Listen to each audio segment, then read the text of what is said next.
Weekend prime time मध्ये आपल्या सगळ्यांचं स्वागत. दिवसभरातल्या सगळ्या महत्त्वाच्या घडामोडींचा घेऊया सविस्तर आढावा. एकनाथ शिंदेंनी आणि त्यांच्यासोबत गेलेल्या 6 खासदारांनी काल पंतप्रधान नरेंद्र मोदींची भेट घेतली होती आणि यावरून आता शिवसेना उद्धव बाळासाहेब ठाकरे पक्षाचे प्रमुख उद्धव ठाकरेंनी तोफ डागली. कोर्टात सुनावणी सुरू असताना गद्दार खासदार पंतप्रधानांना का भेटले असा सवाल शिवसेना पक्षप्रमुख उद्धव ठाकरेंनी उपस्थित केला. या भेटीत पंतप्रधानांनी चिंता करू नका, मी पाठीशी आहे असा सल्ला दिला. पंतप्रधान मोदींचा हा धमकीवजा संदेश नेमका कुणाला होता? हा इशारा कोर्टाला होता, अमित शहांना होता, देवेंद्र फडणवीसांना होता की प्रशासनाला होता असा प्रश्न उद्धव ठाकरेंनी विचारला. तसंच हा संदेश इतर पक्षातल्या संभाव्य गद्दारांसाठी होता का असंही उद्धव ठाकरेंनी म्हटलं. तसंच त्यांनी पंतप्रधान मोदी आणि अमित शहांवरही टीका केली.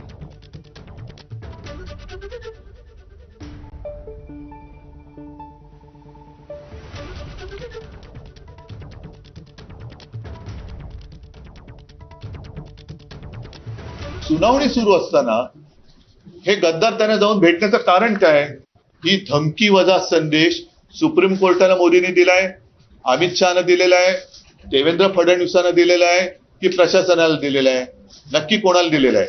आणि माझं मत आहे, अनिल देसाई इकडे बसलेत, अनिल, ही सगळी कात्रणं माननीय सुप्रीम कोर्टाकडे सुद्धा सादर करा की हे असं वातावरण निर्माण केलं जाते. मोदी महाशय या गद्दारांना सांगतायत की भिवू नकोस, मी तुमच्या पाठीशी आहे. म्हणजे हे एक एक म्हणजे फार विचित्र आहे. ही जर का बंद दाराआडची चर्चा असेल तर बंद दाराआडच्या चर्चेतलं नेमकं हे वाक्य बाहेर आणण्याचं कारण काय? की कोणावरती ही कोणाला तुम्ही संदेश देताय?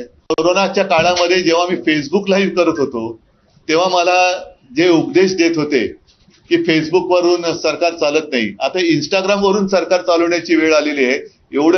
एवढी यांची आता हालत खराब झालेली आहे. जे काँग्रेसला जमलं नाही गेल्या 60-65 वर्षात, त्यावेळेला ते यांनी करून दाखवलं. कारण काँग्रेसने एवढ्या शिव्या त्यांच्या डोळ्यात एकत कधीच खाल्ल्या नव्हत्या. तेवढ्या शिव्या आणि नालस्ती माननीय पंतप्रधान आणि गृहमंत्र्यांच्या वाटेला आलेल्या आहेत. बोलण्याची पंतप्रधानांची तयारी नाहीये, त्यांच्याबरोबर बोलण्याची गृहमंत्र्यांची हिंमत नाहीये.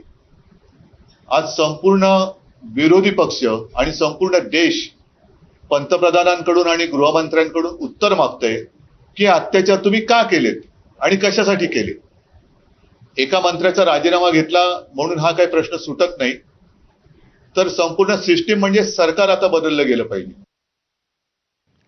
उद्धव ठाकरेंच्या टीकेला सत्ताधाऱ्यांनीही सडेतोड उत्तर दिलं. पाहूया. काय की वंदनीय बाळासाहेबांचा 80% समाजकारणाचा वारसा घेऊन आम्ही दिल्लीमध्ये आलोय आणि काही लोक घरात बसून फक्त आमच्यावर गद्दार गद्दार म्हणून टीका करतायत.